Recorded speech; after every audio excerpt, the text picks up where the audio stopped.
నేడు ఏపీ హైకోర్టులో senior IPS అధికారి పీఎస్ఆర్ ఆంజనేయులు దాఖలు చేసిన బెయిల్ పిటిషన్లపై విచారణ జరగనుంది.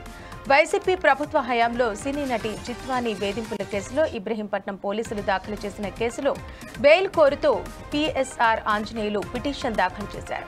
ఈ కేసులో ఆయనతో పాటు ఇతర ఐపీఎస్ అధికారులు అయిన కాంతి రాణా టాటా, విశాల్ గున్ని, మాజీ ఏసీపీ హనుమంతరావు, ఇన్వెస్టిగేషన్ ఆఫీసర్ సత్యనారాయణలు కూడా బెయిల్ కోసం పిటిషన్లు దాఖలు చేశారు.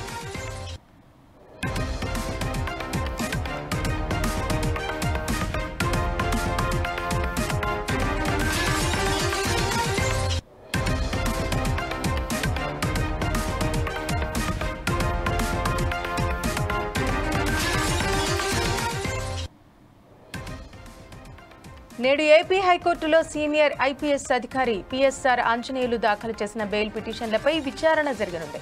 వైసీపీ ప్రభుత్వ హయాంలో సినీ నటి జిత్వానీ వేధింపుల కేసులో ఇబ్రహీంపట్నం పోలీసులు దాఖలు చేసిన కేసులో బెయిల్ కోరుతూ పీఎస్ఆర్ ఆంజనేయులు పిటిషన్ దాఖలు చేశారు. ఈ కేసులో ఆయనతో పాటు ఇతర ఐపీఎస్ అధికారులు అయిన కాంతి రాణా టాటా, విశాల్ గున్ని, మాజీ ఏసీపీ హనుమంతరావు, ఇన్వెస్టిగేషన్ ఆఫీసర్ సత్యనారాయణలు కూడా బెయిల్ కోసం పిటిషన్లు దాఖలు చేశారు.